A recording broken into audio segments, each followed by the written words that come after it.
All right, here with Cheyenne Knight. Yesterday you said the wind was going to be a challenge out here. Did you expect it to be this much of a challenge? Is it exactly what you were expecting?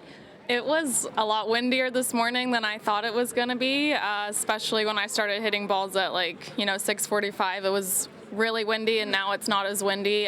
So it was a little bit of a shock this morning how windy it was, because it usually gets windier as the day goes on, and it looks like it's dying down now. But I asked for it, so I got it this morning.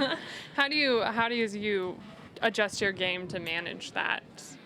You just have to flight a lot of shots. Have to be specific with the start lines and the finish lines, just because the wind moves the ball so much. So just kind of had to think a little bit more about club selection, but I'm pretty good at flighting the ball low, so just kind of did that today.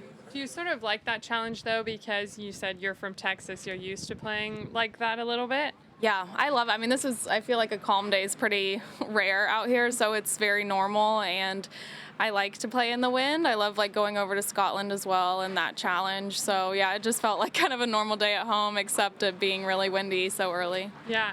Shot an even par today. How happy are you with that result, knowing it's still near the top of the leaderboard? The scores are very high today. Yeah, so I take that. I was really pleased with my round. I managed my game really well. So kind of see how people play this afternoon, but I'm put myself in position, so just kind of get ready for tomorrow. Mm-hmm. How important are those pars out here, knowing it's hard to birdie, it's easier to bogey? How are those pars? How important? Yeah, I feel like par goes a long way, especially today, and the pins were kind of in some tricky spots, so you had to hit a lot middle of the green, and so had a few good two putts, and especially on 14.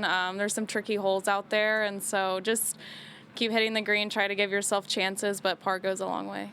I can't remember, did you say yesterday that this course felt similar to the way in 2019 or very different? A little bit similar, yeah. More similar than any of the other years, I think. So yeah, it wasn't as windy, or it's just a little bit of a different wind direction today, which is it's not normally this way, most of the time, a lot of crosswind. So yeah, it felt similar. Does that excite you going into the rest of the week? Yeah, it does. Yeah, I'm excited. It was great seeing everyone out and, saying they remembered me from 2019, or the guy in the scoring tent was my scorer when I won, and he's like, you wouldn't stop crying in the scoring tent. So yeah, it's really cool, everyone being out, and I feel like a lot of people came out today on a Thursday, which is great. Love that. Thank you, Cheyenne. Thank you.